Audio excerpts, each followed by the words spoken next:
The Ministry of Ungentlemanly Warfare. Ini film yang rilis di tahun 2024, disutradarai oleh Guy Ritchie. Salah satu sutradara yang cukup bagus kalau menurut gue. Terhitung jarang miss. Terakhir itu gue nonton The Covenant, bisa dibilang film yang menghibur ya. Jadi ketika dia membuat action lagi, harusnya sih aman gitu. Walaupun ekspektasi gue tuh agak rendah untuk film ini. Dan kalau ngomongin dari sisi cerita, berfokus pada sebuah tim yang dibentuk dengan tujuan untuk menyerang kapal laut Jerman pada saat Perang Dunia Kedua. Kurang lebih seperti itu dari sisi plotnya. Dan setelah gue selesai nonton, menurut gue ini tuh film yang aman dalam hal menghibur iya, ada actionnya juga, tapi secara keseluruhan ini iya terhitung oke gitu, tapi nggak bisa dibilang bagus banget.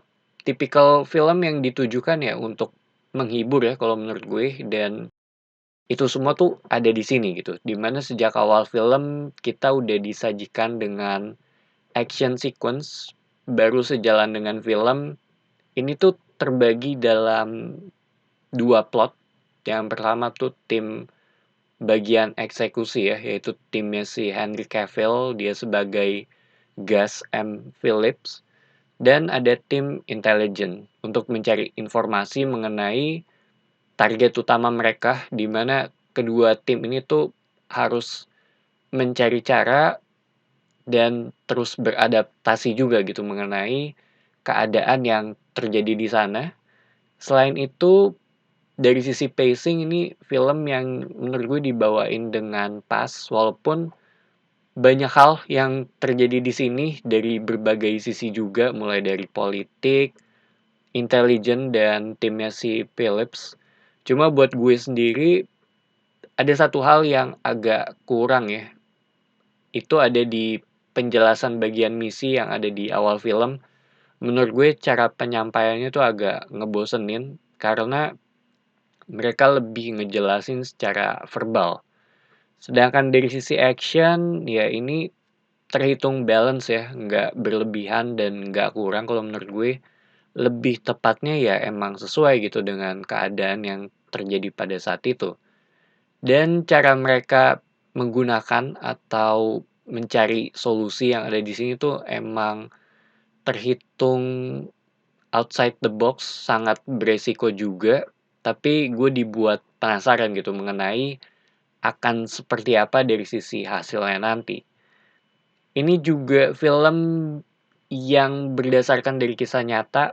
Di akhir film tuh ada portret dari masing-masing orang aslinya ya.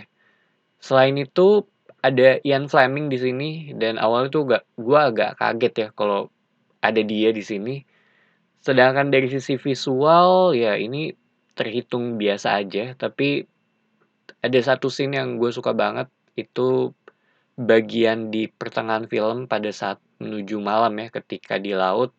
Itu menurut gue bagus banget, walaupun ini subjektif ya. Dari sisi sound ya ini juga terhitung aman gitu. So, The Ministry of Ungentlemanly Warfare ini film yang oke, tapi nggak bisa ngebuat gue untuk bilang kalau ini tuh bagus. Terhitung menghibur, bukan film Guy Ritchie favorit gue. Jadi itu aja opini gue mengenai film ini. Thank you for watching. It's me Patrick signing off.